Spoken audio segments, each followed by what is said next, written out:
Swami ji, America में तो गाड़ियों के हेडलाइट्स की ब्राइटनेस को लेकर बकायदा स्टडी के लिए कानून भी प्रस्तावित हो चुका है, क्योंकि इनसे आई मसल्स कमजोर हो रही हैं।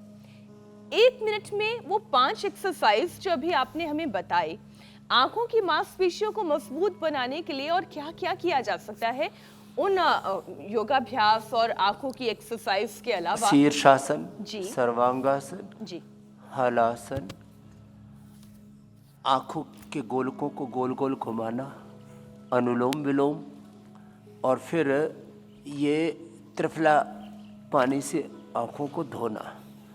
और फिर देखो, ये बहुत गजब का व्यायाम है।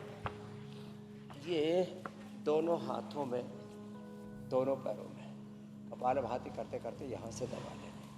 ये भी एक तरह का व्यायाम है, आँखों का चेष्टा है, आँखों की क्रिया है। ये आँखों को ऊर्जा देने वाली, सारी तो जिंदगी ऊर्जा के सिद्धांत पर काम कर रही है। ये जिनकी आंखें कमज़ोर है, पित्त की प्रकृति है, वो आम्ल के रसायन, जिनकी आंखें कमज़ोर है, कफ की प्रकृति है, उनको च्यवनप्राश से लेना चाहिए। बाकी तो सुबह उठ करके आंवला, एलोवेरा, गिलोय, गोधन, अर्क और हनी, ये सब के लिए परम औषधि है। तो मैं कहता हूँ सुबह सुबह आंवला, एलोवेरा, गिलोय, गोधन, अर्क और हनी, ये सुबह सुबह एक बार ले लिया करो, दोनों हाथों में।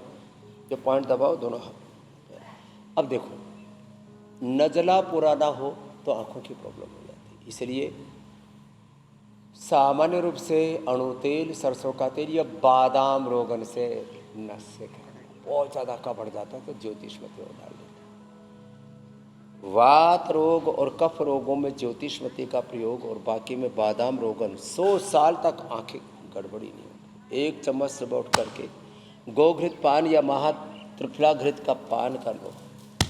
जितनी हरी सब्जियां खाओगे, जितनी हरियाली दुनिया में रहोगे, उतने हरे भरे खुशहाल रहोगे, उतनी आंखें अच्छी रहेगी।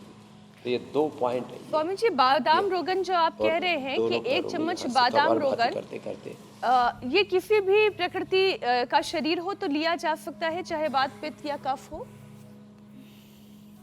वात पित्त कफ तीनों ही प्रकृति, तीनों ही ले सकते हैं। और इसको गुनगुने दूध में ले लेना चाहिए रात को, या सुबह सुबह खाली पेट बादाम रोगन, या रात को दूध के साथ, या महात्रिफला घृत, ये या गाय का घी, अप्रतिम।